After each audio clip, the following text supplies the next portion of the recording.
राष्ट्रपति द्रौपदी मुर्मू 75वें गणतंत्र दिवस की पूर्व संध्या पर आज शाम 7 बजे राष्ट्र को करेंगी संबोधित। दूरदर्शन और आकाशवाणी के सभी नेटवर्क पर होगा प्रसारित। 14वां राष्ट्रीय मतदाता दिवस आज राष्ट्रपति ने सर्वश्रेष्ठ निर्वाचन पद्धति पुरस्कार वितरित किया। झारखंड में भी कार्यक्रम आयोजित। पीएम ने नव मतदाता सम्मेलन को किया संबोधित। राज्य कैबिनेट की बैठक में 25 प्रस्तावों को मिली मंजूरी। 50 वर्ष से अधिक आयु की हर महिला को प्रतिमाह 1000 रुपये मिलेगा। सर्वजन पेंशन पिछड़ा वर्ग आयोग को भी मंजूरी। और पश्चिमी विक्षोभ और उत्तर भारत में हो रही बर्फबारी का झारखंड में भी दिख रहा असर। अगले 2 दिनों में और चलेगी शीतलहर। 2 से 4 डिग्री सेल्सियस तक गिर सकता है पारा।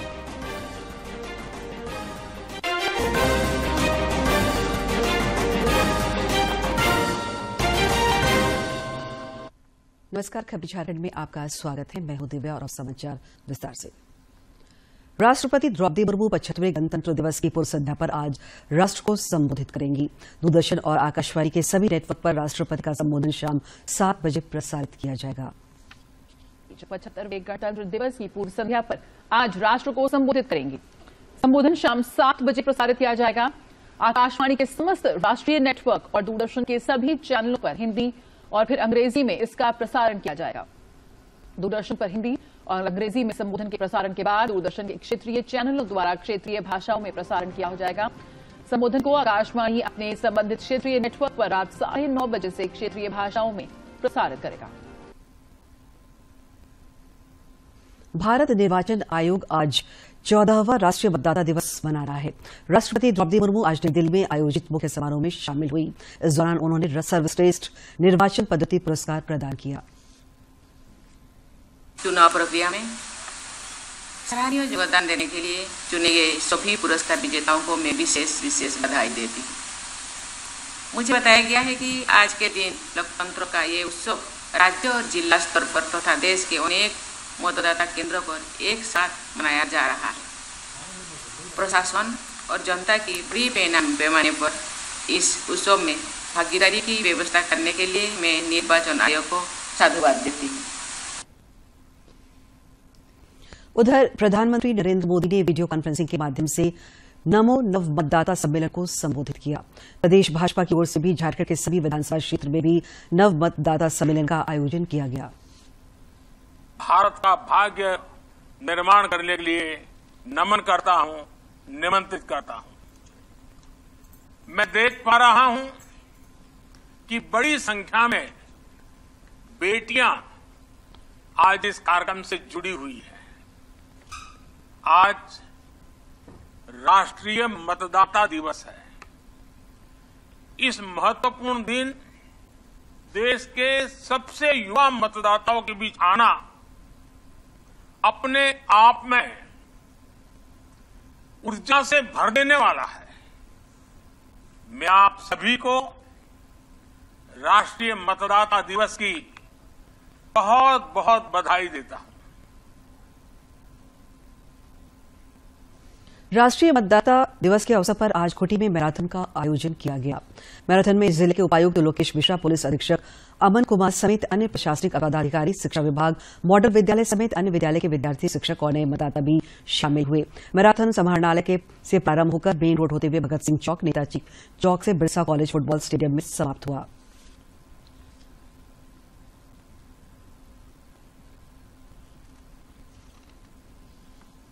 एवं शांतिपूर्ण निर्वाचन की गरिमा को अक्षुण्ण रखते हुए निर्भया अथवा अन्य किसी भी प्रलोभन से प्रहार का प्रयोग करेंगे। इधर राष्ट्रीय मतदाता दिवस के मौके पर रांची समाहरणालय में शपथ कार्यक्रम का आयोजन किया गया। इस दौरान जिला निर्वाचन पदाधिकारी सह उपायुक्त राहुल कुमार सिन्हा समेत तमाम अधिकारियों और कर्मचारियों ने शपथ ली।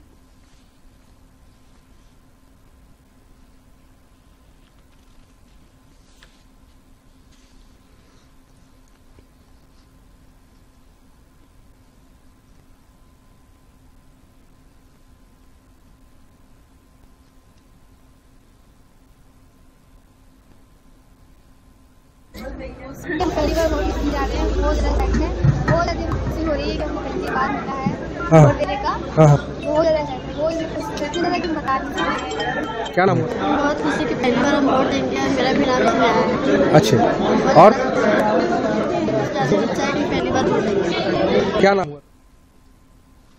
इधर राष्ट्रीय मतदाता दिवस के अवसर पर दूरदर्शन केंद्र रांची में भी शपथ कार्यक्रम का आयोजन हुआ।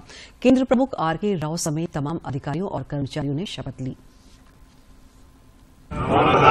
नागरिक लोकतंत्र में अपनी पूर्ण आस्था रखते हुए यह शपथ लेते हैं कि हम अपने देश की लोकतांत्रिक परंपराओं की मर्यादा को बनाए रखेंगे। प्रधानमंत्री नरेंद्र मोदी आज उत्तर प्रदेश के बुलंदशहर का दौरा करेंगे। इस दौरान वे करीब 19,000 करोड़ रुपए से अधिक की विकास योजनाओं को राष्ट्र को समर्पित करेंगे। बुलंदशहर में 19,100 करोड़ रुपए से अधिक की अनेक विकास परियोजनाएं राष्ट्र को समर्पित करेंगे। ये परियोजनाएं रेल, सड़क, तेल एवं गैस और शहरी विकास एवं आवास जैसे अनेक महत्वपूर्ण क्षेत्रों से संबंधित हैं। बुलंदशहर में प्रधानमंत्री डेडिकेटेड फ्रेट कॉरिडोर पर न्यू खुर्जा न्यू रेवाड़ी के बीच डबल लाइन 173 किलोमीटर लंबे विद्युतीकृत खंड को दोनों स्टेशनों से मालगाड़ियों को हरी झंडी दिखाकर वीडियो कॉन्फ्रेंसिंग के जरिए राष्ट्र को समर्पित करेंगे।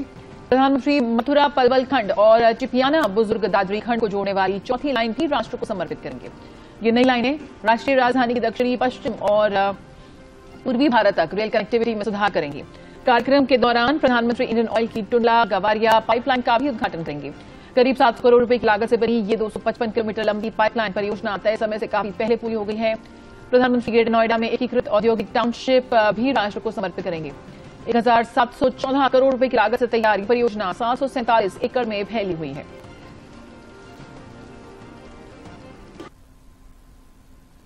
उत्तर प्रदेश दौरे के बाद शाम में प्रधानमंत्री जयपुर जाएंगे, जहां वे फ्रांस के राष्ट्रपति एमुनुएल मैक्रोन का स्वागत करेंगे। प्रधानमंत्री राष्ट्रपति इमैनुअल मैक्रोन के साथ शहर में जंतर मंतर, हवा महल और आल्बर्ट हॉल संग्रहालय सहित सांस्कृतिक और ऐतिहासिक महत्व के विभिन्न स्थानों का दौरा करेंगे।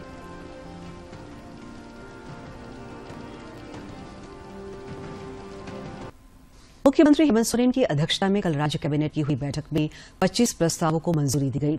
कैबिनेट सचिव वंदना डाडेल ने कैबिनेट में लिए गए निर्णयों की जानकारी देते हुए बताया कि अब राज्य में 50 वर्ष से अधिक आयु की हर महिला को प्रतिमाह 1,000 रुपए सर्वजन पेंशन दिया जाएगा। LWEA अंतर्गत भारत सरकार द्वारा विभिन्न वर्षों में स्वीकृत पथों एवं पुलों में से 19 पथ एवं 12 पुलों के निर्माण हेतु स्वीकृत 166.1 करोड़ को पुनरीक्षित करते हुए कुल 208.47 करोड़ पर पुनरीक्षित प्रशासनिक स्वीकृति तथा अतिरिक्त राशि 42.37 करोड़ रुपए को राज्यांश मद से व्यय करने की स्वीकृति प्रदान करने के इसके तहत 2024 में सम्मिलित होने वाले अभ्यर्थियों के लिए अधिकतम एवं न्यूनतम आयु सीमा की गणना हेतु क्रमशः दिनांक 1/8/2017 एवं दिनांक 1/8/2024 कट ऑफ तिथि रखे जाने का प्रस्ताव है। अधिकतम के लिए 1/8/2017 रखा जा रहा है, यानी कि लगभग 7 वर्षों का रिलैक्सेशन मिलता है। कैबिनेट के फैसले के बाद मीडिया से बातचीत में मुख्यमंत्री ने कहा कि राज्य सरकार की हर कैबिनेट की बैठक एक नई लकीर खींच रही है।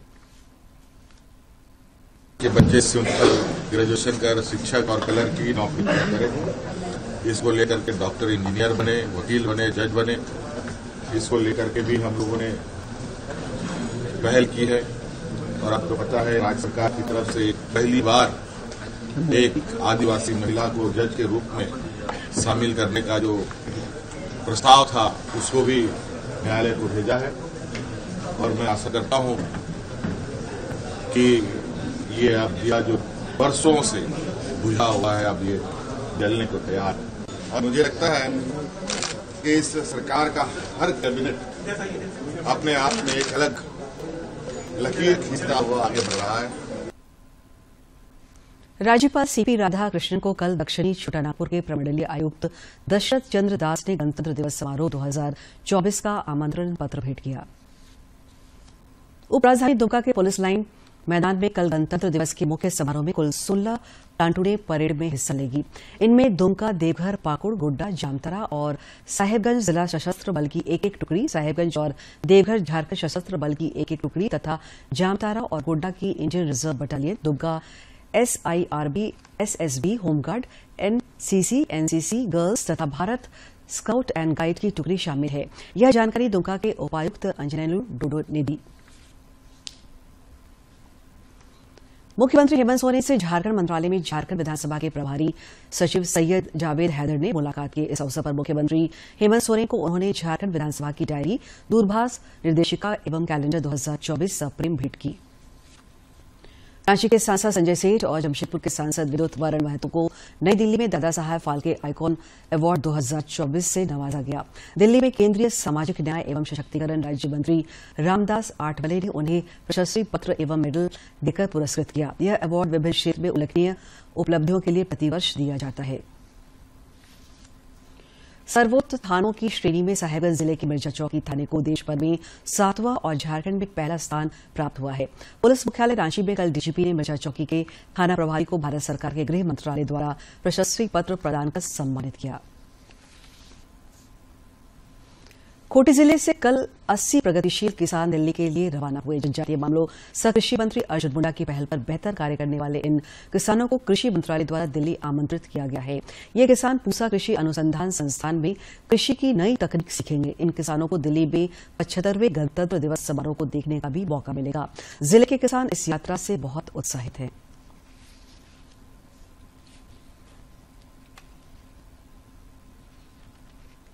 किसान कृषि मंत्रालय भारत सरकार के विशेष आमंत्रण पर दिल्ली जा रहे हैं और वहां हम लोगों को जैसा सूचना मिला है, हम लोग 26 जनवरी का परेड देखेंगे और कृषि विश्वविद्यालय जो पूसा है उसका भ्रमण कर कृषि के क्षेत्र में जो नया हमें कुछ सीखने और देखने का मौका मिलेगा, उस पर विशेष शोध करना है।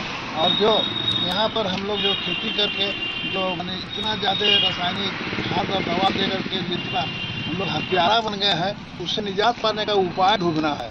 मेन हम लोग का मकसद यही है। लातेहार पुलिस के द्वारा अफीम कारोबारियों के खिलाफ लगातार कार्रवाई जारी है। पुलिस ने कल वाहन चेकिंग के दौरान मुरपा से बालूमाथ की तरफ आ रहे एक गाड़ी से काफी मात्रा में अवैध गीला अफीम बरामद किया तथा 3 अफीम तस्करों को गिरफ्तार भी किया। किलो 700 ग्राम अफीम का जो गद्दा होता है उसके साथ 3 अपराधियों को पकड़ा है और जिस वाहन का इस्तेमाल कर रहे थे उसके ट्रांसपोर्टेशन के लिए उसको भी सीज किया है। ये तीनों बालूमाथ थाना क्षेत्र के ही रहने वाले हैं। अखिलेश यादव है, रितेश यादव है और अमृत यादव है। और ऐसा प्रतीत होता है कि वहाँ एक सिंडिकेट डेवलप हो रहा था जो अफीम की तस्करी कर रहा था। तो इसी क्रम में लगातार हम लोग सूचना संकलन कर रहे थे और 14 जनवरी को 10 दिन पहले भी इसी तरह का एक रेड हम लोगों ने किया था, जिसमें उस दिन भी हम लोगों ने करीब 4 किलो अफीम पकड़ा था। प्रधानमंत्री नरेंद्र मोदी 29 जनवरी को परीक्षा पे चर्चा कार्यक्रम के 7वें संस्करण में छात्रों, अभिभावकों और शिक्षकों से संवाद करेंगे। इस कार्यक्रम का मुख्य उद्देश्य छात्रों में परीक्षा के डर और तनाव को मुक्त करना है।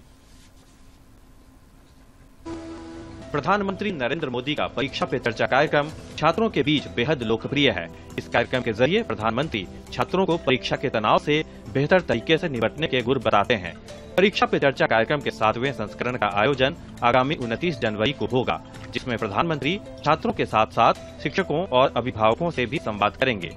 परीक्षा पे चर्चा को लेकर देश भर में कितना उत्साह है, इसका अंदाजा इसी बात से लगाया जा सकता है कि इस साल कार्यक्रम के लिए माईगॉव पोर्टल पर रिकॉर्ड 2 करोड़ 26 लाख रजिस्ट्रेशन हुए, जो पिछले साल के मुकाबले करीब 6 गुना अधिक है।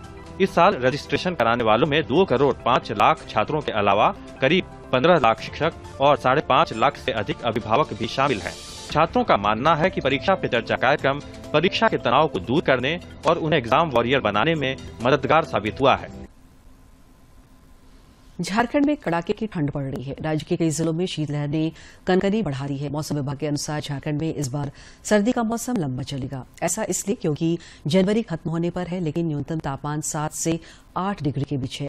आने वाले 3-4 दिनों तक भी इस ठंड से लोगों को राहत नहीं मिलेगी। मौसम विज्ञान केंद्र ने कहा है कि पश्चिमी विक्षोभ और उत्तर भारत में हो रही बर्फबारी का असर झारखंड में भी दिख रहा है। अगले 2 दिनों में न्यूनतम तापमान में 2 से 4 डिग्री सेल्सियस की गिरावट और दर्ज की जाएगी।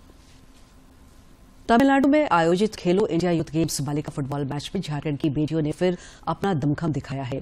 लीग के दूसरे मुकाबले में झारखंड की टीम ने अपना दबदबा कायम रखते हुए छत्तीसगढ़ को 8-0 से पराजित किया। प्रधानमंत्री नरेंद्र मोदी ने लोगों से आकाशवाणी से मन की बात कार्यक्रम के लिए अपने विचार और सुझाव साझा करने के लिए आमंत्रित किए हैं। इस कार्यक्रम का प्रसारण 28 जनवरी को किया जाएगा। श्रोता माईगॉव ओपन फोरम पर अपने विचार साझा कर सकते हैं।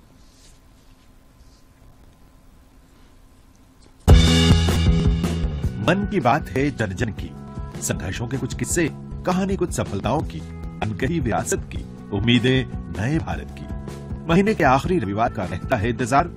ब्रह्मपुत्र के घाट से हिमालय के विस्तार तक होती है मन की बात प्रधानमंत्री के साथ। तो सुनिए इस महीने 28 जनवरी सुबह 11 बजे मन की बात आकाशवाणी और दूरदर्शन के सभी चैनलों पर। आप भी माननीय प्रधानमंत्री के मन की बात का हिस्सा बन सकते हैं। इसके लिए आप अपने सुझाव post box number 111 Akashvani Delhi को भेज सकते हैं। इसके अलावा नमो ऐप या माईगॉव के ओपन फोरम में पोस्ट कर सकते हैं। तो याद रखें 28 जनवरी सुबह 11 बजे मन की बात। और अब आइए देखते हैं कारोबार जगत के कुछ समाचार। केंद्रीय मंत्री प्रहलाद जोशी ने कहा है कि प्रदूषण को कम करने के लिए सरकार ने कोल गैसिफिकेशन का लक्ष्य निर्धारित किया है। कोल गैसिफिकेशन के लिए सरकार ने 8500 करोड़ रुपए की अनुमति दी है। उन्होंने बताया कि संबलपुर में कोल गैसिफिकेशन प्रोजेक्ट लगाया जाएगा। डीजीसीए ने कुछ लंबे मार्गों पर संचालित उड़ानों के संबंध में सुरक्षा मानकों के उल्लंघन के लिए एयरलाइन एयर इंडिया पर 1.10 करोड़ रुपए का जुर्माना लगाया है। नियामक ने एक हफ्ते में दूसरी बार एयर इंडिया पर जुर्माना लगाया है। सार्वजनिक क्षेत्र के केनरा बैंक का मुनाफा चालू वित्त वर्ष की तीसरी तिमाही अक्टूबर-दिसंबर 2023 में 29% उछलकर 30,656 करोड़ रुपए रहा। बीते वित्त वर्ष की समान तिमाही में बैंक का मुनाफा 2,832 करोड़ रुपए रहा था। हरित इस्पात पहल को बढ़ावा देने के लिए केंद्र सरकार ने साल 2047 तक स्टील बनाने की प्रक्रिया में कबाड़ की हिस्सेदारी बढ़ाकर 50% तक करने का लक्ष्य रखा है। स्वीडन ने भारत के साथ मजबूत संबंधों को देखते हुए विमानन क्षेत्र में टिकाऊ समाधानों के साथ इलेक्ट्रिक वाहनों को बढ़ावा देने में भी सहयोग की इच्छा जताई है। वित्त वर्ष की तीसरी तिमाही में इंडियन बैंक का शुद्ध लाभ 52% उछलकर 2,119 करोड़ रुपए पर पहुंच गया।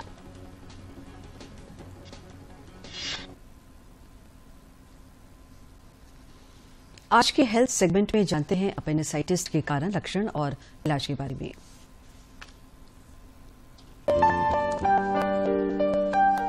अपेंडिसाइटिस यानी अपेंडिक्स में सूजन एक आम समस्या है। अपेंडिक्स बड़ी आंत के साथ जुड़ा होता है और उदर के निचले भाग में दाईं ओर स्थित होता है। आप वर्ल्ड में कहीं भी लो, कोई भी लेवल की हॉस्पिटल लो, वेदर वो आप छोटे गांव की हॉस्पिटल हो या डिस्ट्रिक्ट हॉस्पिटल हो या टेरिटरी केयर सेंटर हो, हर जगह कॉमन सर्जिकल इमरजेंसी आज के दिन भी एक्यूट अपेंडिसाइटिस होता है। डॉक्टर जो आपको देख रहा है वो आपका हिस्ट्री लेता है, वो पूछता है कि कौन से सीक्वेंस में आपको दर्द हुई है। और अपेंडिसाइटिस के लिए जो दर्द होती है वो बड़ी क्लासिकल दर्द होती है। दर्द पहले अम्बिलिकस के अराउंड होती है, उसके साथ एक आधा वॉमिटिंग हो जाता है, उसके बाद पेन वो जो एब्डोमेन के right side, lower side, right left fossa कहते हैं, वहाँ शिफ्ट हो जाती है, वो शिफ्टिंग पेन होता है। उसके बाद वॉमिटिंग जो होती है, एक आधा वॉमिटिंग होती है, बहुत ज़्यादा वॉमिटिंग नहीं होते unless it is a complicated appendicitis. उसके बाद पेशेंट को थोड़ा बहुत बुखार हो जाता है, क्या कि 100 डिग्री का बुखार हो जाए। ऐसे जो किडनी का स्टोन है तो जो यूरेटर में आता है उससे भी यही सिम्टम होते हैं। यूरिन में इन्फेक्शन हुआ इससे भी यही सिम्टम होते हैं, और कुछ बदहजमी हो गई उससे भी यही सिम्टम होते हैं। तो ये ज़रूरी है कि भाई कि डॉक्टर जो इलाज कर रहा है आपको केयरफुली देखेगा और ये हिस्ट्री आपसे लेगा। अल्ट्रासाउंड करने से ऑलमोस्ट आप 90 to 95% अपेंडिक्स को डायग्नोस करते हैं, और इसमें भी अगर डाउट होती है तो फिर सीटी स्कैन करके देखते हैं। अपेंडिसाइटिस होने पर व्यक्ति को पेट में अत्यधिक दर्द होता है।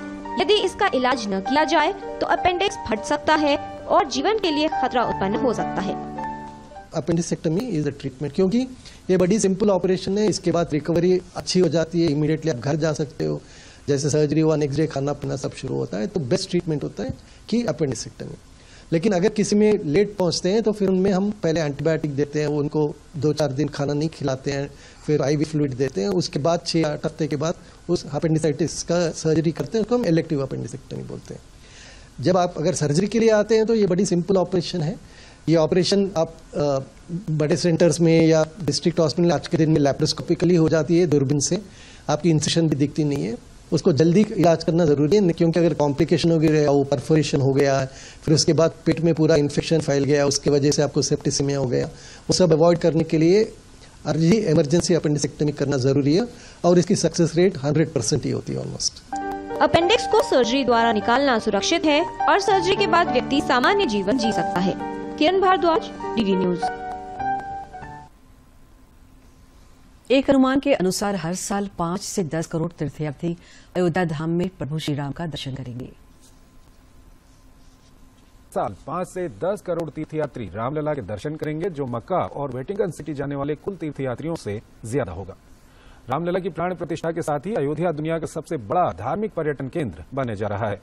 अमेरिकी कंपनी जेफरीज इक्विटी रिसर्च ने अपनी ताजा रिपोर्ट में अयोध्या में सालाना 5 से 10 करोड़ तीर्थयात्री आने का अनुमान लगाया है, जबकि मक्का में सालाना 2 करोड़ व वेटिकन सिटी में सालाना 90 लाख तीर्थयात्री आते हैं।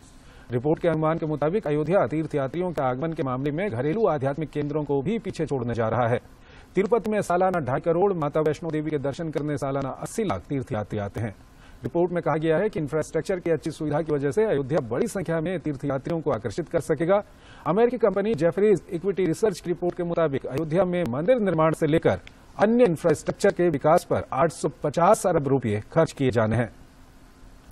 14.5 अरब रुपये खर्च कर अयोध्या एयरपोर्ट के पहले चरण का काम पूरा किया गया है। इस प्रकार के 3 और टर्मिनल का निर्माण किया जाना है। अभी सालाना 10 लाख तो दूसरे चरण का काम पूरा होने के बाद सालाना 60 लाख यात्री अयोध्या हवाई जहाज से आसानी से आ जा सकेंगे। अंत में मुख्य समाचार एक बार फिर। राष्ट्रपति द्रौपदी मुर्मू 75वें गणतंत्र दिवस की पूर्व संध्या पर आज शाम 7 बजे राष्ट्र को करेंगी संबोधित। दूरदर्शन और आकाशवाणी के सभी नेटवर्क पर होगा प्रसारित। 14वां राष्ट्रीय मतदाता दिवस आज राष्ट्रपति ने सर्वश्रेष्ठ निर्वाचन पद्धति पुरस्कार वितरित किया। झारखंड में भी कार्यक्रम आयोजित, पीएम ने नव मतदाता सम्मेलन को किया संबोधित। राज्य कैबिनेट की बैठक में 25 प्रस्तावों को मिली मंजूरी। 50 वर्ष से अधिक आयु की हर महिला को प्रतिमाह 1000 रुपये मिलेगा। सर्वजन पेंशन पिछड़ा वर्ग आयोग को भी मंजूरी। और पश्चिमी विक्षोभ और उत्तर भारत में हो रही बर्फबारी का झारखंड में भी दिख रहा असर। अगले 2 दिनों में और चलेगी शीतलहर। 2 से 4 डिग्री सेल्सियस तक गिर सकता है पारा।